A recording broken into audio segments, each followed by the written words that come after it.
আমরা খামারিরা সিন্ডিকেটের কারণে সিপি কাজী যারা বড় বড় কোম্পানি আছে এদের সিন্ডিকেটের কারণে ওরা দেখা গেছে লার্জ স্কেলে ডিম উৎপাদন করে, কিন্তু আমরা খামারিরা দেখা গেছে ন্যায্য মূল্য পাই না। তেজগাঁও সমিতি কন্টিনিউ দেখা গেছে সিন্ডিকেটের কারণে আমাদের কন্টিনিউ ডিমের আমরা ন্যায্য মূল্য পাই না। আমরা প্রতিনিয়ত ডিমের উৎপাদন খরচের তুলনায় 2 থেকে 3 টাকা লসে ডিম বিক্রি করা লাগতেছে। ডিম এবং খাদ্যের মূল্য যাতে যৌক্তিক থাকে, ভুক্ত যাতে গ্রহণ করতে পারে, আমরা যাতে মনে করি উৎপাদন করে আমরা লাভবান হতে পারি। এদেশের 1 কোটি লোক প্রত্যক্ষ এবং পরোক্ষভাবে পোল্ট্রি শিল্পের সাথে জড়িত। মাননীয় প্রধানমন্ত্রীর কাছে একটি আবেদন, এদেশের পোল্ট্রি শিল্প বাঁচলে এদেশের অর্থনীতি বাঁচবে, এদেশের পোল্ট্রি শিল্প বাঁচলে দেশের আমিষের চাহিদা পূরণ হবে, ন্যায্য মূল্য পায়। এর জন্য একটি দ্রুত গতিতে একটি পদক্ষেপ নেবেন।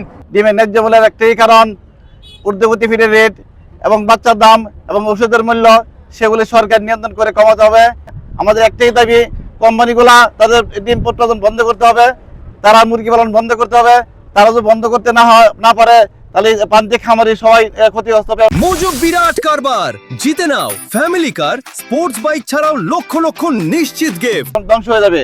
আমরা সরকারের কাছে সর্বোচ্চ আশাবাদী, যাতে পোল্ট্রির উপর সর্বোচ্চ নজর দেয়।